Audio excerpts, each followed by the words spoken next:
Okay, so today I'm going to be interviewing Malcolm Callus.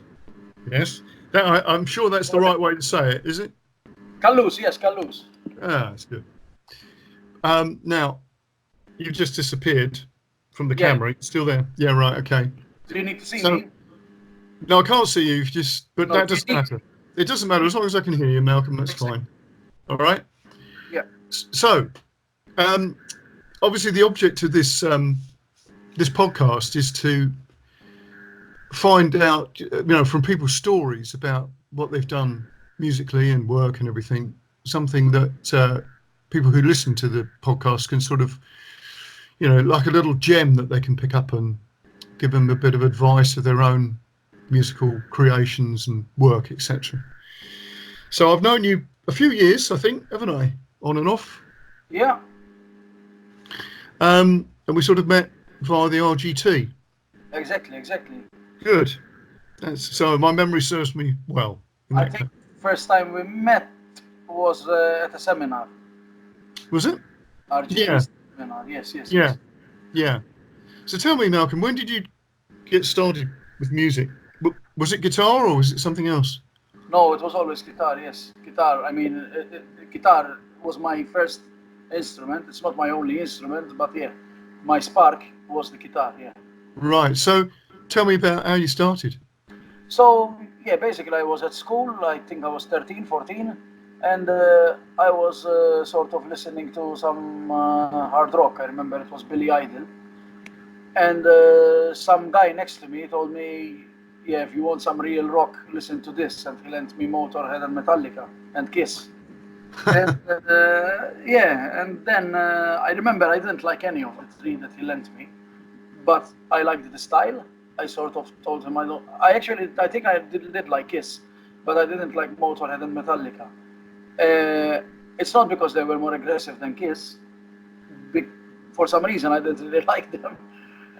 The albums that they lent me, I remember, were 1916 by Motorhead, which was sort of the comeback album of Motorhead, and Ride the Lightning, which is one of the best albums of Metallica. So over the years, then I came back to those albums and I liked them more than the one of Kiss, which was Crazy Nights. I Yeah, remember the three first tapes that it was my initiation.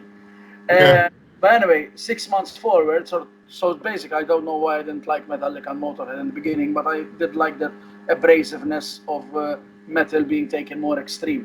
So I sort of asked him, "Do you know more?" And then he told me, "I'll hook you up with a guy who is a year older than us, and at school." So he was a year older, and he had a vast collection. This guy was into the underground trading tapes already, with the in the underground metal scene of the 80s. And yeah, so from then, 6 months later, I was listening to bands like Venom, Slayer, Exodus, and then as soon as I listened to a band called Morbid Angel, that's where I said I want to play the guitar, because this guy Treya Zaktot, he sort of gets inspiration from bands like Dead Can Dance, who are not metal, inspiration from Mozart, that is not metal, but puts it all in a conundrum of that metal. And very twisted solos, lots of, how do you say, lots of whammy, tremolo bar. I like it extreme, basically, although nowadays I don't play metal that much. Not just because I don't like it, but because I'm not in a metal band. I still sort of over the years in my non-metal bands always had that dark touch, which in other words, I love my diminished fifths, flattened ninths, and I use them jazz, world music, extreme metal everywhere, basically. So that's interesting because it's sort of like, um, did you did you get started playing because of what you were listening to, but not to do with people that you met? If you see what I mean, it wasn't like you sort of met somebody who was playing guitar and was like, okay, yeah, we want to do that. It was just literally you were listening Yeah. It's the to music. albums, and yeah, so you started really just playing Yeah, it's on the your music. own without. Is that right? Actually, these two guys I mentioned, one of them did used to play guitar, but although he, how do you say, although he listened to some metal, he listened to lots of stuff, and mostly he used to play actually indie rock in his main band back then. By time he switched to jazz as well. But I didn't hook up with him for a long time because then, as I told you, he introduced me to someone who was a year older, who had a vaster collection, and that guy didn't play guitar at all. At school, few people played guitar at 14 years old, or if we did, it wasn't the rock metal guitar. You have to consider also this was the time when the 80s extreme metal was still in its infancy, even worldwide. Not so on a small island like Malta, everything comes later as well. Right. Because back then there was no internet. So I'm talking tape trading times, snail So mail. let's stop you there a minute, because obviously you mentioned a very important point, because you were in Malta, right? Yeah, yeah, So and I didn't sort of point that out at the beginning. So yeah. They need to know my accent exactly. well, it's not so much that. Well, yeah, maybe, maybe, yeah, but it's really to do with the what's going on, around people when they're learning, because obviously the sort of scenario of who, as you said, the access to music, um, that maybe music was arriving a bit later there. There was no internet, obviously, because of when it was. And then obviously the people around you and where you would obviously be able to see music being performed was different from what it would have been in the UK. So Yes, what was it like? it was less gigs. I remember I was responsible for getting a band from Liverpool, Anathema, to Malta, and it was one of the first gigs ever. But since the advent of the European Union, Malta joining the European Union, and cheaper flights, now organizers there organize more metal bands. So you So get bigger metal bands and non-metal bands. So what I'm saying is there is a more active. Before it was more of a local scene and an occasional foreign band. Now right now this is there interesting. is I want much. I want to stop you there. I want to stop you there because this is really interesting. You actually got a band from Liverpool to come to Malta to play a gig. Yeah. Okay, how old were you? Um, how old was I? Sometime somewhere between 23 and 25, I think. I can't tell you if you give me exactly just a second. Let me check the date. I think it was 1992. So Right. So I this would is have been 19 then. right. You were 19. Right. This now this is really good. I'm gonna double check. Yeah, as we talk. Yeah, keep going. Yeah. Yeah, because this is the type of thing I find fascinating. If a 19-year-old person that I knew was organising a band to come to the country from somewhere else to play a gig, and presumably you put the gig on, did you? As in Organised, yeah, promotion, organization, everything. But financially, I had a sponsor. right, okay. But Well, yeah, that's I had to go through the work before to find a sponsor before I started so taking on you the other found a stuff. sponsor, you found a sponsor, you got the band, and you organised the gig. Yes. That's pretty remarkable for somebody of 19 to do. Actually, I would say. Um, so what gave you the idea to do that? What? Because where there's a void, somebody needs to fill it, no? I like that type of music, and we didn't have that type of bands in Malta. So No. basically, we had metal bands, but metal bands who are sort of, at their later stage of their career. So I mean, we're talking in the.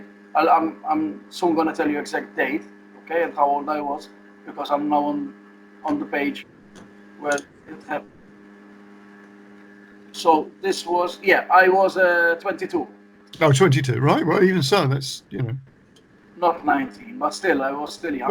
that's Uh, yeah, that's not really. I don't think that changes anything, to be honest. no, no, Um, no. so so would you have said that there was actually, obviously enough people listening to that sort of music in Malta to be able to make that work? I'm assuming it must have done. You must have had a network of people that you knew would have gone to the gig.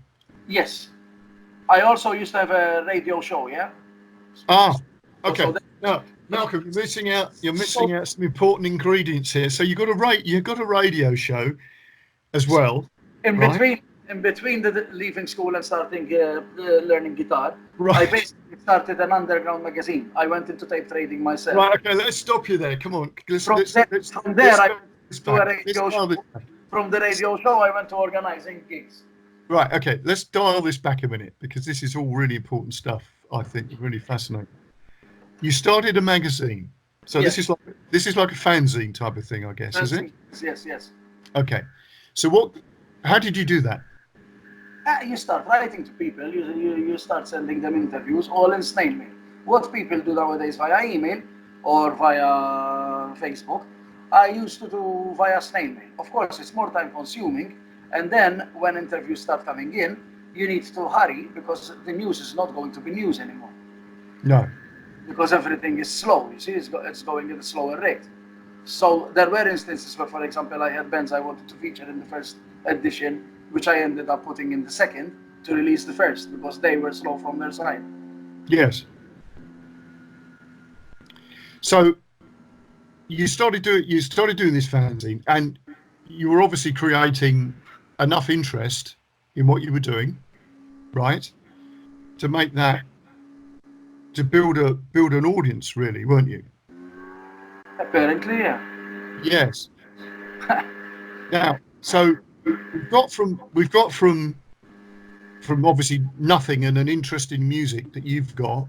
Okay, you start a fanzine. Are you playing guitar at this point, or is this? No, no, yes, I am. I am always playing guitar at this point, and I also have my band at this point.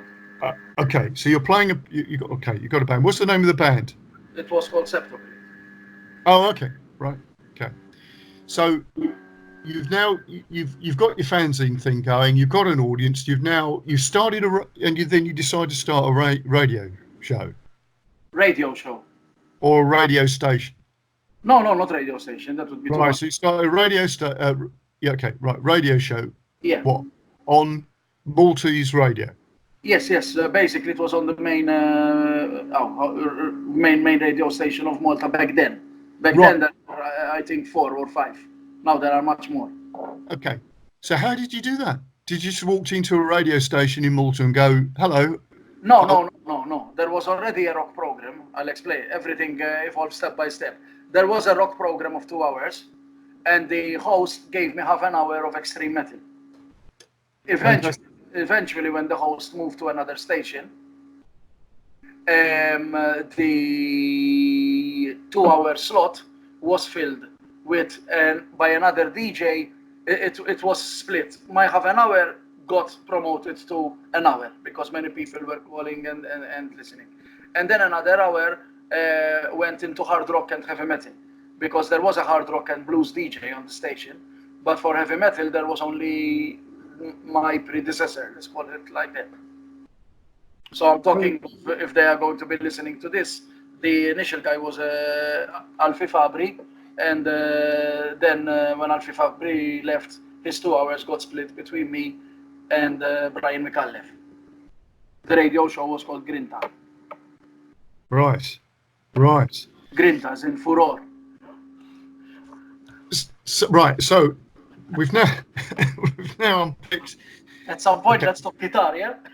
Yes. Yeah. No. No. This is really important stuff, actually, because it shows that you've got this sort of drive behind what you're doing. The evolution of the devolution. Yeah. So yeah. So you've got this drive to get things happening and coming at things from a really different perspective, right? Now, would you say that's unusual?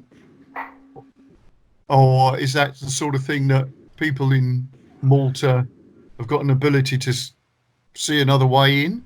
I don't want to be blowing my own trumpet and saying it's unusual, but it's not as usual. I mean, it's not a Maltese thing. I met artists here in London, like for example, here in London, I used to play in an ethnic music band, and we were like 5 in the band, but people used to call us a duo and 3 session musicians, because out of the other 4, one of them was like me, whereas the Right. other 3, they were of course trying their best, but we had something of like to own the instrument. Your instrument, if I may say, your guitar is not a tool. Your guitar is your bitch. She does what the hell you want.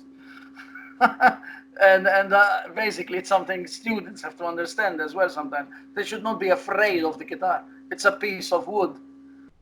You know what I mean? With some electronics, it does what you want. Yes. Basically. Yes. And so this is the same, like in the Maltese scene, it wasn't as easy in the beginning because things weren't as easy, being isolated in a small island and etc. Which was not also part of the European Union, so that was benefiting when that happened of cheaper flights and cheaper everything. That basically you've got how do you say? You've got an issue of if the saying is if Muhammad doesn't if the mountain doesn't come to Muhammad, Muhammad has to go to the mountain. You see what I mean?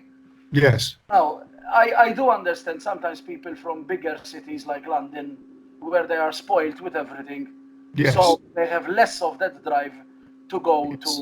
to go to the mountain. But even in London, you meet people from different walks of life, and sometimes people who are either poor or people who have not been born rich but became rich out of their own efforts. Those are people who have a drive, because ultimately, it all centers around one thing: where there, not only in music, in anything in life, where there is a will, there is a way. Yes. I agree with you. Because this is one of the things that I've noticed when I've actually sort of traveled to do with examining, actually, that when you see people from other places, obviously Malta, Greece is another good example of this. You have a high grading in Greece, eh? Yes, Yeah. they've got a different drive, Must be which the we olive don't, oil. which we don't seem to have here, because Must be, we're must be the olive oil. sorry, Must be the olive oil. uh, possibly all the sun. I would. Yeah, I think it is the vitamin D. I think what it is, we were actually a little bit spoilt here, and because and I mentioned this actually in a previous interview with somebody that you could get a gig in a pub anywhere here, more or less, as long as the guy behind the bar thinks he's going to make enough money offset against the nuisance of the noise. But if you go somewhere else, there's very little opportunity to play, so you have to be inventive about what you're going to do. Mm. Now, that would have been the case here if you'd gone back to the 1960s and 70s. Yeah, And I, certainly I, late. I, I would imagine to agree because I was not living here then. No, but it was difficult Uh, to get a gig to play the sort of music that you wanted. And then as soon as the music boom in the 60s happened, then it was like, yeah, there was lots of opportunity. And a lot of bands, a lot of young kids wanted to go and see the band. So there was a sort of a moment of um, necessity, if you like, and desperation to get stuff out there. And people didn't have any money. If you go back to that point in time in the sort of 50s and 60s, people didn't have any money here. yeah, but gigs cost £6, no, not 25 like nowadays. Well, not even that. You could have got in for a shilling, in Yeah. old money. Um, I sometimes see flyers popping up on Facebook of dream lineups of 40 years ago, and you see the gig is only £5. You wouldn't yes, dream that lineup for 40 nowadays. yes. Well, the thing is that £5 would have been a lot of money then. Uh, yeah, But I mean, if you go back far enough, it would have been even less than that. You know, um, and where I lived in Dartford when I was younger, every time we went and got a gig somewhere in that area, the Rolling Stones had played in that pub. In a tiny little corner. It's sort of it's interesting that everywhere it seems like the Stones had played there in a little pub somewhere. Well, if there So, were less pubs, they had to do the circuit, eh? yeah, maybe, but it was just that, you know, they'd done all the groundwork, and it was sort of, Yeah. you know, and it wasn't just bands like the Stones, bands like the Pretty Things, and you know, Yeah. bands that were, you know, of that sort of period of time, and again, you know, go somewhere else, and it would have been another band, you know. If I may pitch in something here, they were creating the supply so the demand grows. Yeah. And over the years, this is where London is now. Yes. And other major cities, not just London, of course. Yes. Yeah. Right. So we're in Malta. You're obviously becoming an important character with your radio show and you know, your band and your magazine and all the rest of it, or your fanzine. So what happens then? So you're playing, and what would you say from a point of view of your play, you know, your actual playing? Because we haven't really spoken about that. Sorry, can you repeat the question? Well, I'm interested in what level you felt you'd reached at this point in your own playing. As What a was driving guitarist, you? as a guitarist, you mean? Yeah, yeah. Yeah, you have to consider that none of this brought in money, yeah, or Oh uh, no, or no, if it was I'm sure it didn't. yeah. No, what I'm saying is that if it brought money, it wasn't enough for me to quit my day job. Yeah, So which because was what? Interestingly, Malcolm, what were so you doing? I was working in customer care. I was working in customer care in an office. Well, Right. I had started as a shipping clerk, then moved to customer care, Oh, and okay. and eventually I was promoted as a manager of that same department, and then I moved on to actually sort of my director, so that I have drive, and he gave me a responsibility of coordinating the development of a bespoke software for our licensing department, basically. But the point is that meanwhile, while I was doing all this, my life was my call was always music. So I had the band, I had to study. So there is so much you can fit into a 7-day week. So that's the reason why I stopped my fanzine and moved to a radio show. Because a magazine, you have to write lots of letters. You have to also edit, correct, proofread, talk to printers, have deadlines. Whereas a radio show was, I just received the thing, record it, and a week after I send the tape all around to the people who were involved. So it was less work. Plus, our vocalist from the band Septocrypt, Conrad, hello to him, also was helping me on that. So I wasn't alone anymore. So it was less work between two people.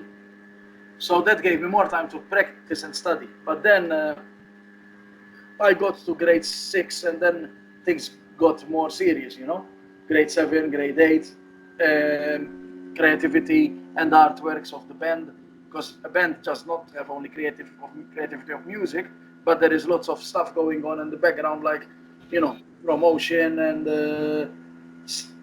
coordinating with people, unless there's somebody in the band who does design to do that to you. So I will take some people onto this podcast. So I have to say thank you to Dankjewel, actually, to our Dutch ever how do you say?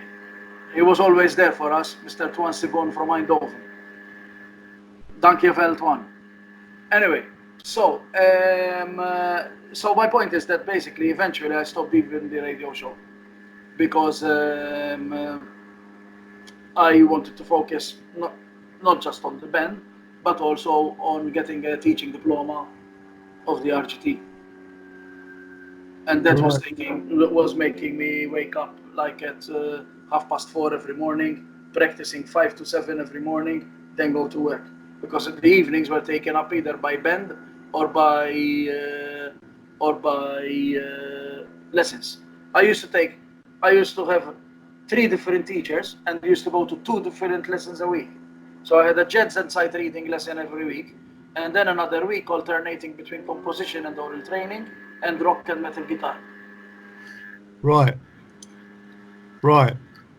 Which again, goes along with this attitude of, there's a different attitude to people who come from the Mediterranean with regard to how much time they put into their study. That has always fascinated me, actually. Which How is much? strange because we've got beaches. Yes, I know. But the thing is, Well, the thing is, Malcolm, so we're supposed to be outside. You see what I'm saying? yeah, but what's so weird about this is that when you live near things, you don't tend to how can I put this? Push There's yourself. sort of like that's normal, if you see what I mean. Not It's really. no, because I used to live in Cornwall, which is obviously you're not very far away from a beach. But it was like, they were there. You know what I mean? So what you're saying is, in areas where there are less gigs, the musicians push themselves more. Although there is the sea, that they don't push themselves to go to the sea instead. Yes, probably. It's Whereas it's because vice versa here. yeah, maybe. Although in a way I do disagree a bit with you. You could generalize this thing, but I know people who are not from the Mediterranean, who are born and bred in the UK, and they have lots of drive, you know. Yeah, yeah. But No, I'm not saying that. And what I'm also saying is that if you go back, it could if, also be regional, however, because most of these people I think that I've met are more from the north, and they moved to London. yes, Then they are born in a big city and yes, and spoiled as they're growing up. yes. I think it's actually to do more with how much wealth people have got, Yeah, could be. Yeah. because it comes down to drive. It's when you need, necessity is the mother of invention, is the quote. And it's sort of like it's that, if you're hungry, you're gonna work at it. And to be honest, now, I don't think there's many people in the UK are hungry enough. Well, mind you, that's maybe beginning to change, because there's a lot of there's a bit of a divide when it comes to money here. Yeah. Um, and there certainly was in the time that we were churning out musicians, like the guitarists that we have, and drummers and bass players at that sort of time. Anyway, that's something else. Now, question here. So you've now got the sort of you got the teaching diploma while you were in Malta, did you? Oh, yeah, yeah, yeah. So you started teaching practice, yeah, in Yeah. Malta, yeah. Yes, yes. I Okay. started that before getting the teaching diploma, Yeah. because after all, you know the way the old diploma was, the essays and dissertations, basically, unless you have had experience, you cannot Yeah. go for it. Absolutely. Yeah, totally. I totally agree with you. So you get obviously to a point in Malta where you decide to move to the UK. Is that right? Is that what you did? I decided to leave Malta, Yeah. So not to move what? to the Why? UK. Because don't tell me you didn't like the beach. No, Not sorry. a question I of was the joking. beach. I know, I know. Okay. It's just that I was growing old and I was getting fed up of having to do, it circles around five people always doing the same things Yeah. for for the scene. So then I moved to Germany, Oh, and then yeah. Okay. All right. Okay. Germany. Right. I Good. didn't have to do an inch except pay the price and go in. I was spoiled in Hamburg already, and then I moved to the UK because I was growing, and my German was improving, but still, mother English is more or less a mother tongue for me, being from Malta. Yeah. So when you are self-employed and for everything you need to write something decent, you need somebody to translate it for you. It was getting too much, and I was also working like student jobs. Yeah. So I said, I'm just gonna move to a country where they speak English or So Italian. The choices were English or how, Italian. Italy, how I long? didn't want to move to because they have the same problems like Malta, although they're a bigger peninsula. What else? And Australia, I had lived for 1 year of my life, and although I like it, it's still far away. So the circuit of big bands is not as big as in Europe. And America I like, but it's not as easy to get a green card. No, no, okay. I studied in America, and so I know the way it is. Right. Okay. There's a lot of stuff you've said there. I want to sort of unpack that because this is really interesting. I find it fascinating. So you were in America. So you went to Germany first, did you, or did you go to America to study first? No. I went to America during the time I was living in Malta. I basically went to Berklee College of Music for a summer course.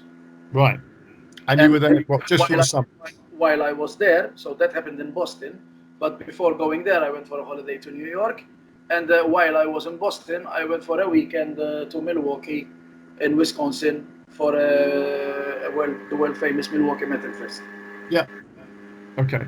So this is again, this is another thing that I like about a lot of the Mediterranean guitarists. They seem to have travelled a long way to study guitar, Yeah. like America, which is again, something I noticed in other places. Um, so now I'm The, quite interested the, in this. the bees go where the honey is. Yes, So yes, if of course honey it was in is. Singapore, we will go to Singapore. But it was in America, so we went to America. So you're I'm interested in why you went to Germany. Is it because there's a lot of rock bands in Germany? Germany, you could say, is the biggest place. I thought, because I was mistaken. I thought that Germany is the biggest place in Europe for metal. Yes. But having Yeah. lived in Berlin and having lived in Hamburg, I was discovering, as the Germans themselves were telling me, that it is the biggest place to market metal, to sell metal, Right. but not to form a band. Right. You have to realize that electronic body music and industrial comes a lot from Germany. Yes. So there is more of a bigger gothic and electronic body music scene than there is metal. I would Right. say actually in Hamburg, I think the jazz music scene is bigger than the metal scene. Whereas in the UK, here this is metal, and that was created in Birmingham after all. Right. So here, So I'm quite just no. because I think actually in the UK we don't really know what goes on in Germany because obviously in Germany there's a big punk scene which was especially in As East well, yes. and obviously that had a real sort of political clout because of communism and everything um, and there was a lot, and of course obviously once the wall came down there was a lot of music. you know Music has a sort of great significance in Germany, politically, which we don't. Again, it did in the 60s here, but it's not so much. It's not something we sort of recognise. Um, so, uh, so I'm interested in that. So you went to Germany and then decided to move to England, right? Or Yes. UK, yeah. Okay. Um, right. So here's something I'd like you to. What was your first impressions about the music situation in the UK coming in from outside? First of all, I didn't just pack my things. I came here and spent like 2 weeks testing the waters regarding work and the music scene. Yeah. Then I went. I was convinced. Went, and then 2 months later, I was here. So my impressions weren't taken by surprise. That's basically, it was great. I was saying, wow, there is so many gigs here. Initially, I started working in an office job here, but then when I moved to guitar teacher full time, so with having guitar in the evening. But then the business and the interest grew, and now I am full time doing music. So my point is that it's also a black cloud with a silver lining. What is the black cloud? I love teaching, but most of the time, since it's in the evening, it's in the dark. What I'm Yeah. doing. So that's the black cloud. But the silver lining is I go to less gigs nowadays. Yeah. So though I know about them, I go to less gigs. So I save more money. Yeah, that's a good way of looking at it, I suppose. Yeah. So Yeah. you Yeah. need to find the silver lining under every black cloud, basically. Yes. Yes. Um, okay, so what I'm interested in, you had a band. Is it still going? The The band band, then no, unfortunately, I'm bandless at the moment. right? Okay. So I was quite intrigued by this band, because you'd have to remind me of the name because it was a sort of interesting mix of musical styles and stuff. Ethna Morte. Ethna Morta. Right. Okay. So tell me a little bit about it because I can remember it being shades of flamenco and heavy rock, heavy metal, and all sorts of things. No, no, no, there isn't. There was no heavy metal at all. No, okay. The Uh, flamenco. Actually, I think we used the mild distortion only in one song out of many. Okay, Yeah. but there Uh, was there was a dark side to it. there was a dark side, but Ah, right. Okay, right. All right. I'm not completely. yeah, yeah. So basically, it was called Avant. We first started calling it world music with a dark twist. So, That's right. Yes. but then, but then we evolved into being more cinematic. So we changed it into Avant for avant-garde, world, noir. Right. So that's Okay. how we changed our style. But we used to, come up with tags all along. We had another one was called Death, which is coming from the word morte. Yeah. This is mostly the one that's representative mostly of the name. Death to music confines, brought around by differing ethnicities. My point is this: if you are from Libya, you can Yeah. be playing samba. If you are from Brazil, you can be playing music of the fjords. Nobody's stopping you from doing this. Yeah. Yes, you said your natural habitat and peer and friends and social groups will affect the way you are, but it doesn't mean that you have to, you know, to stop thinking. If I was born cooking Italian food, it doesn't mean I cannot cook Thai food. No, exactly. You see, it just takes the first step, and Yes. and lots of failures as well, yeah, on the Yeah. road. But Oh, yeah, yeah, yeah, yeah, you know, yeah. art No, is not art is not a mirror, but it is a hammer. it's a what? Art It's is not a mirror, but it is a hammer. a hammer. Hammer, yeah. Right. Yes. Okay. That's one way of looking at it. A Scottish playwright came up with this. Okay. All right. Well, I that forgot. sounds. He obviously came from Glasgow. Um. I was in Glasgow, yeah, in November. Yeah. No. Well, I'm just saying it. You know. Um. I didn't get the joke or pun, but yeah. Okay. No. It's the hammer is more significant, I think, with Glasgow than it is anything else, than say Edinburgh.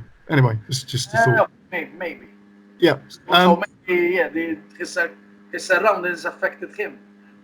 Yes. In him not saying that you don't need to, because the whole saying is art is not a mirror of society, but the hammer that shapes it. All That's right. that's Yeah, the full. that makes it. Yeah, no, that really does. That's the full. Yeah, yeah, yeah, yeah, yeah.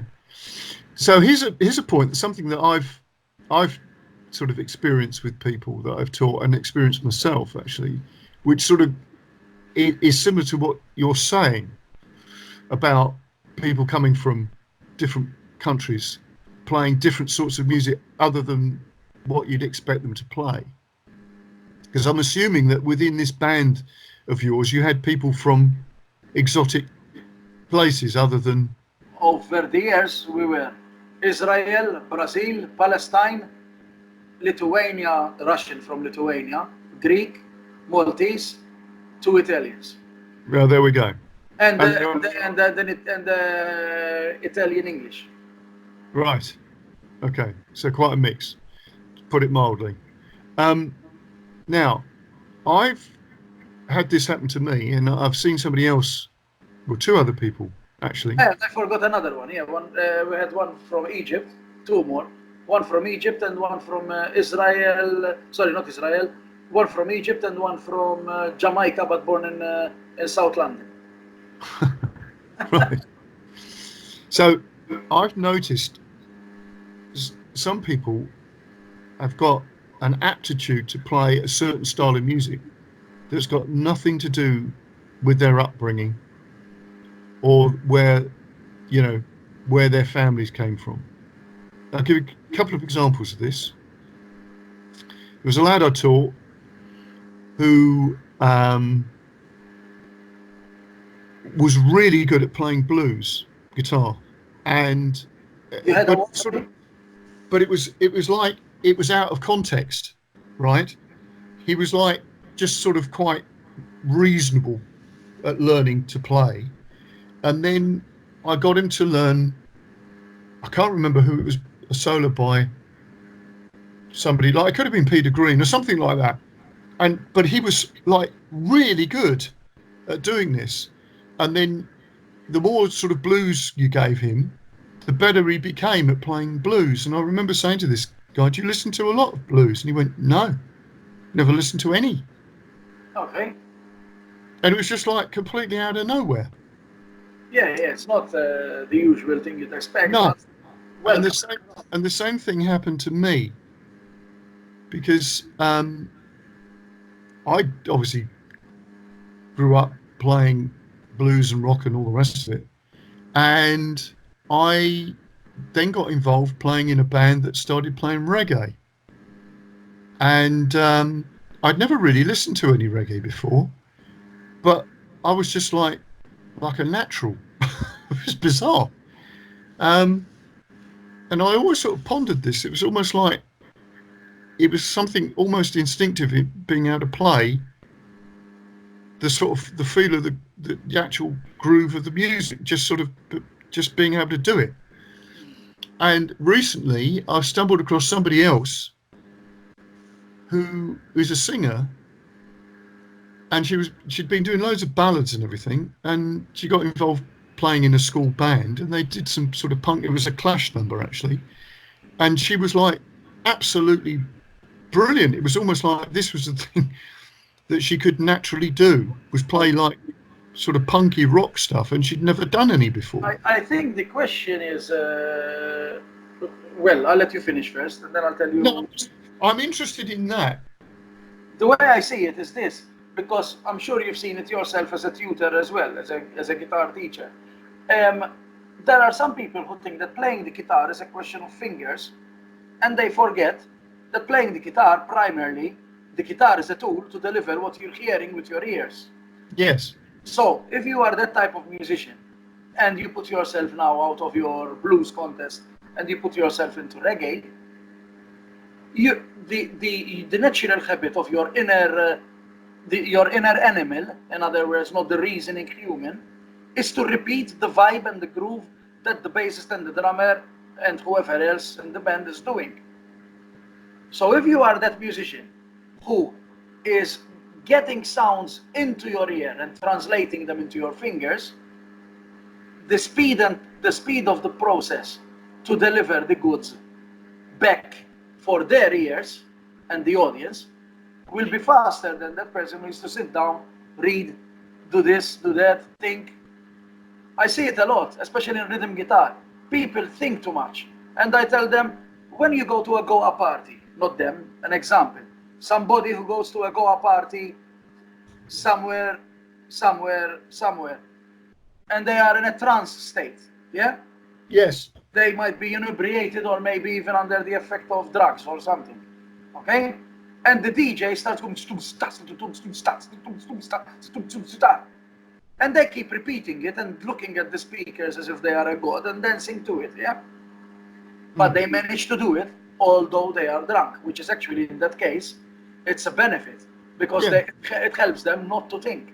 So this is Yes. the same when it comes to teaching rhythm guitar. Some people need to understand all the downstrokes, all the upstrokes they're doing.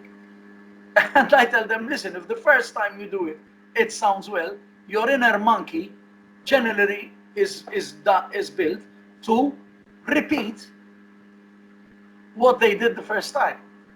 What comes out the first time is generally the natural instinct and the easiest way to do something. So, if you don't look at your right hand, but instead look at the chord chart in front of you, at maximum at your left hand, who is doing the chord changes, you don't mess up your rhythm. Because if the rhythm is good, if you look at it, it's like someone putting on a makeup, they go back into a mirror, I'm not beautiful enough, put more makeup. I'm not beautiful enough, put more makeup. They go out on the street and they look disgusting. Whereas just a bit in the beginning would have been au naturel, more beautiful. So this is the same with the rhythm guitar. If it's working, why should you be changing it too much? back to what you were saying, if you're hearing something and it's working, then yes, that's come rhythmic creativity. Then you can change it a bit. But people are dancing to what you're doing. So I get asked this question: how can I get creative in the middle of a rhythm in an exam? I tell them it's very easy, because the second rhythm, if you are going cha cha cha cha cha, probably the second rhythm is gonna be cha cha cha cha cha cha, just a bit of the change in the end. It's not gonna be cha cha cha cha cha cha cha cha cha cha cha, which is completely different. That's not rhythmic creativity. That's a complete new riff. So Yeah. basically, keep it simple and trust your ear. This is the thing I keep repetitively saying to musicians. Yes. Trust your ear more than your eyes. Oh Trust your gosh. ear Totally. Yeah. before your eyes. Absolutely. Totally. But you see, what I'm interested in, I take what you're saying there, but um, if that was the case, that it's just just sort of shutting down the thinking and allowing as you put, your inner monkey to your unconscious or whatever you want to call it. Yeah, yeah, yeah. I call it Good. an harmony to make Which them is laugh. true. I'm not saying it's not true. But what I was saying is there seems to be certain styles of music that some people can just latch onto that's not actually anything that you would have gone, well, that's, I was expecting that. It tends to be well, I wasn't expecting that at all. Because obviously for me, um, you know, um, how can I put this politely? Um, You can say it not politely.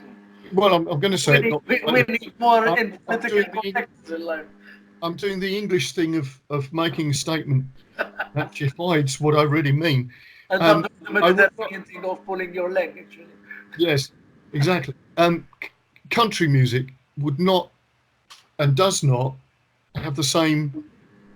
Um, I haven't got the same aptitude, put it that way, for something like country music as I have for something like reggae, Okay. which you sort of look at and think, well, it's interesting. Um, because really you think, well, you could just listen to that and you could just do it, but it's not the same. It's not the same. But I think probably the answer to that is when I went to uh, when I was setting up blues camp, Yeah. um, I went to one of the Jamie Aebersold jazz summer school things to sort of give it an idea of how they did it. And they had a really great guitar player there, a guy called Corey Christensen, who was actually the son of a really famous jazz guitar player called Mike Christensen, who was contemporary with people like Johnny Smith and people like that. And anyway, he actually said he was talking about where he lived. So I think he lived in Tampa. Uh, Tampa, yeah. And he said, well, we don't, you know, a jazz guitarist coming from somewhere like that is a bit unusual. He said, we don't tend to have, he was talking about country music and stuff like that. He was saying, well, we don't tend to have family trees here. It tends to be, Tampa's the hotbed of American death metal, eh? That's where most of death well, metal. yeah, but it's sort of bizarre that, he was sort of talking about sort of country music and sort of just generally and saying, well, it tends to be, well, sort of pointing to the fact that maybe incest is a really good driver for anyway, we'll leave Huh? it like that. But Yeah, that yeah. might be, that might be one of the drivers for things like country music. Yeah. Anyway, Anyway, glossing over that. country music, there's lots of it's good. I think if I could drive a point from what you just said, I'll keep it brief, is that not just as a guitar teacher, but as a musician in general. Yeah. To, as a guitar teacher, we get introduced to many styles, Yeah. not of our own, Yeah. and the students see in us that through our experience over the years, we deal with it and are in a situation to learn to teach it, although we are just being presented with it there and then, Yeah. because we're using our ear and our other knowledge, theoretical knowledge over the ear, etc. But what I'm saying is that what the students bring to the lessons is a variety of styles that the teacher might not have in the beginning being so proficient in, and over the years he became. Like Yes. if one is a musician, um, they need to play in bands and do jams, especially in the beginning while they are in their formative years of being a musician. Um, uh, this would be at 60 to 65 if the person starts learning the guitar at 60. So the formative years of being a musician, not the formative years. Um, that my point is that basically playing in different styles, one is going to be able to listen out to different things and make them his own, build that repertoire. Yes. Then it makes it also always easier to Yeah. learn another style. This is like I speak Italian, so I never took a lesson of Spanish in my life, but I can hold a basic conversation in Spanish and I Yeah. can understand a lot of Spanish. Yeah. Yeah. That's right. That's right. And I think because obviously, you're using that thing about language and music. I mean, that is the point, isn't it? Because music is a language, and you realise that certain musical styles will share a lot of linguistic links with another musical style. Which is why So you said isn't, because you're from Kent, and some other people say in it. yes, yeah, exactly, isn't it? For a local example. Yes. So the I think that's sort of interesting how because obviously you've got a lot of musical influences. So going back to this thing about this band that we were talking about earlier, with the different sort of um, nationalities that were in it, and what music that generated. I think that's an interesting thing to sort of pursue, actually, because I don't see an awful lot of bands who are really creative. Um, how can I put this? They play safe, if you see what I mean. A lot of bands play safe. Understand this. Once I had a conversation, I'll say this quick, and then you take it back to you, with a friend of mine. And how do you choose your set list? He told me. Sorry, how do bands choose their set list? He tells me they go on Spotify and see which are the songs that are mostly being listened to by their audience. I told him Right. that's how you kill music. You have to actually do the opposite, or at least balance it. You know what I mean? So it's all Yeah. about money nowadays, basically. Yeah.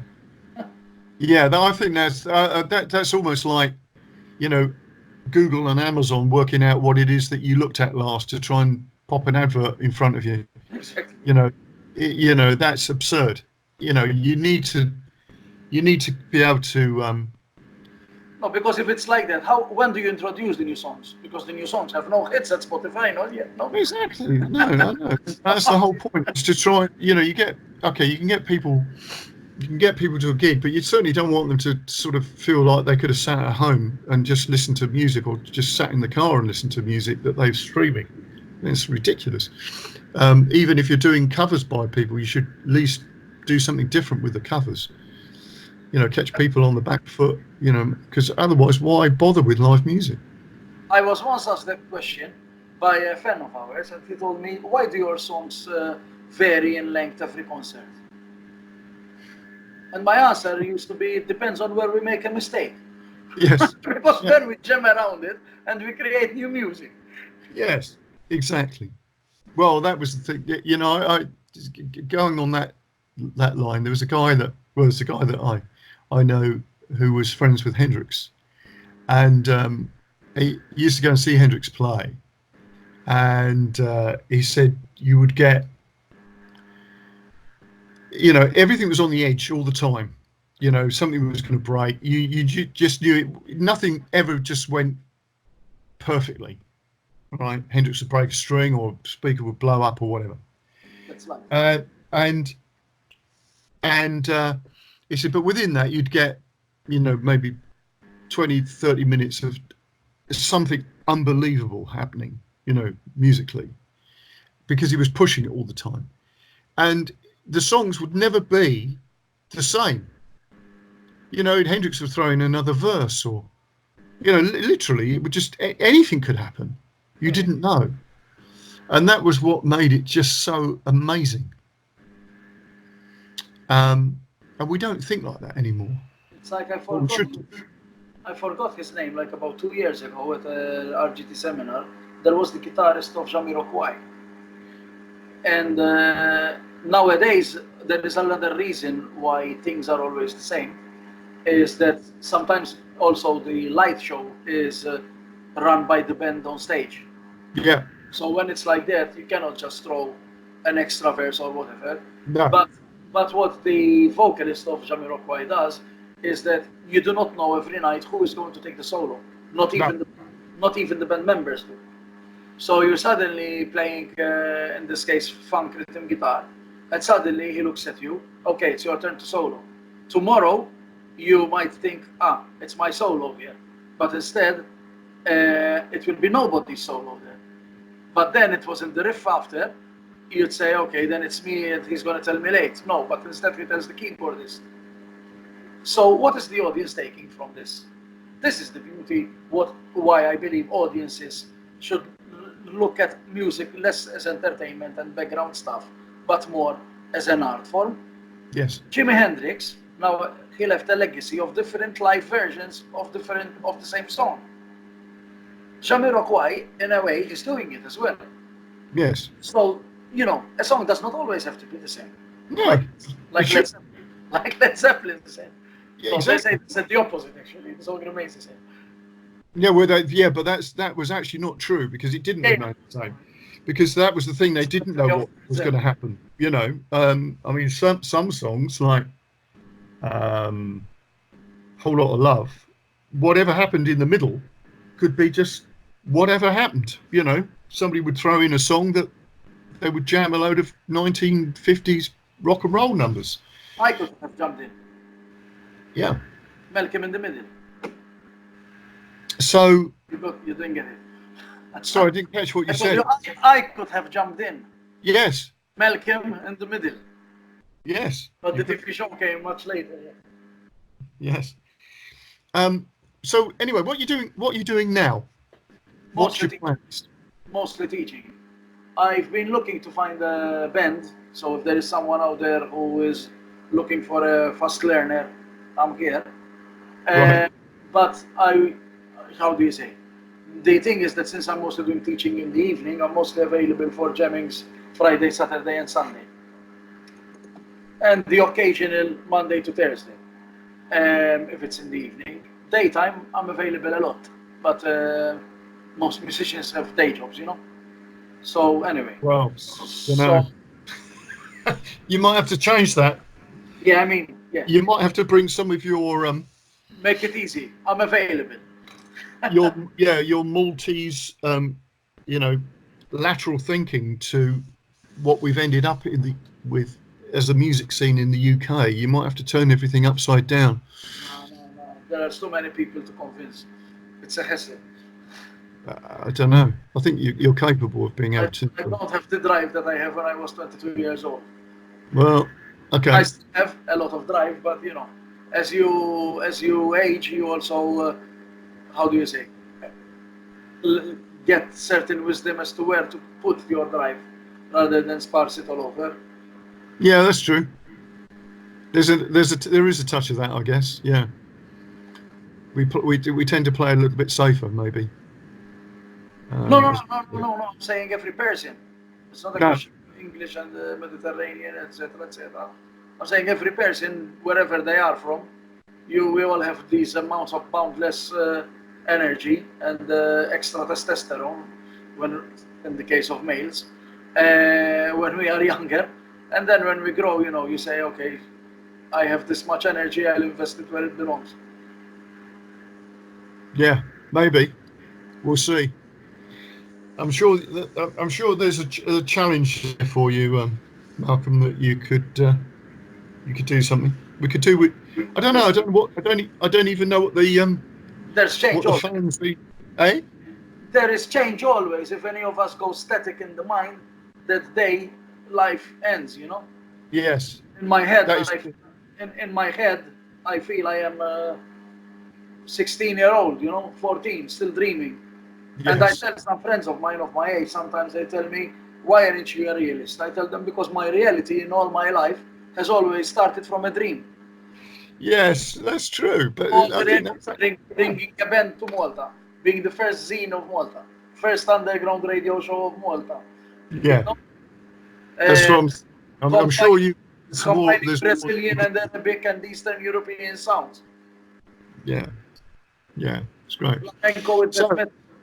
so as a final question, Malcolm, if you met your younger self, what advice would you give yourself? Do not color your hair because it will fall sooner. Really? Okay. Because there were 2 years of my life, my hair color changed every month. Ah. And after that, there was no more hair. Ah. Okay. All right. So that's sound advice then. Okay. That's good. All right. Okay. So, And um, you, well, maybe, my advice to my younger maybe self. you were never asked this question on your own podcast. No, that's true. It takes a Maltese guy to do it. Yes. Yeah. Well, there we go. You see, I'm right that the fact that you can still make changes in. So tell us, tell us. Yeah. I think actually I would say that. Yeah. I would. My advice would be that the dreams that you have are the things that you should act on. Actually. Okay, so basically you acted less when you were younger, or? Um. I think there's always a doubt when you act on things and occasionally you think about them, Uh, I'm uh, asking. and then You, you make a sort of a rational decision on some things, and you realise later that you shouldn't have done. You should have just gone ahead and done them.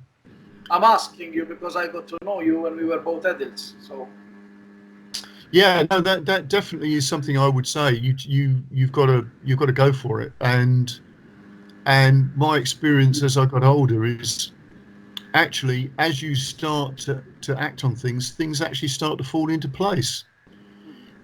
Bizarrely, sometimes that you can't work out how that happened. So it's like having confidence in yourself. That would be my advice to myself. Definitely.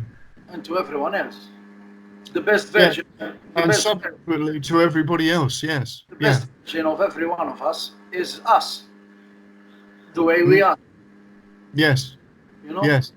you take in advice, yes, and but ultimately you cannot change who you are. No, that's a very good point. Um, So shape it rather than change it. That's my point.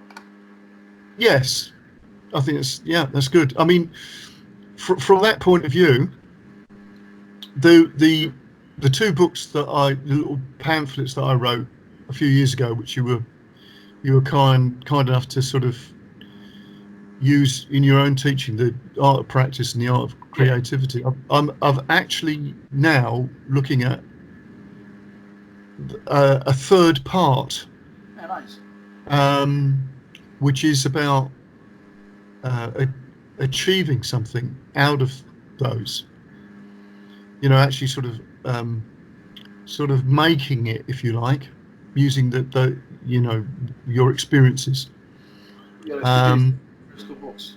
yeah, sort of like achievement, Hmm. how to get there. Um, but yes, that's another thing. But I'll talk to you about some other time about that because there's lots of ideas buzzing around in my head. Anyway, good to speak to you, Malcolm. Now we need obviously to know how to contact you. Um, Perhaps you can email me some details as well, but perhaps you can tell people how they can reach you. So are you gonna put it as a footnote or I say it now? Sorry, can you say that again? Should I say it now? Yeah. Yeah, you can say it now, but if you can email me the stuff as well, I'll stick it in the Yes. show notes as well. So basically, my website is malcolmcallus.com, and Callus is spelled call us, Callus. So yeah, and there is my email, and the hashtag is cool music. That is how you can find me on Instagram, Facebook, and on Twitter and more importantly, so you can take out of it something more than pictures and some text, YouTube, where there is lots of videos. You can also Yep. subscribe. I put regular updates. Regular sometimes means weekly, sometimes fortnightly. But you could say there is like 3 new videos a month. Right. Cool. That is really good. Excellent. Right. Anyway, that's lovely to speak to you, as always. It's always a bit different, isn't it? Yeah, yeah, yeah. Our conversations are. New experiences. We never know at what tangent we're going to go and meet the devil inside of us. Quoting Robert Johnson, yeah. So they don't think. Yes, exactly. Yeah, whoever he met at the crossroads, whether it was, Talking yeah. blues here, not metal. So we are the good guys, the metal people.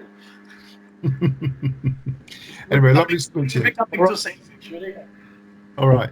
Speak to you soon. Take Cheers. care. Bye. All the best. See you. Yeah, all the best, mate. Cheers then.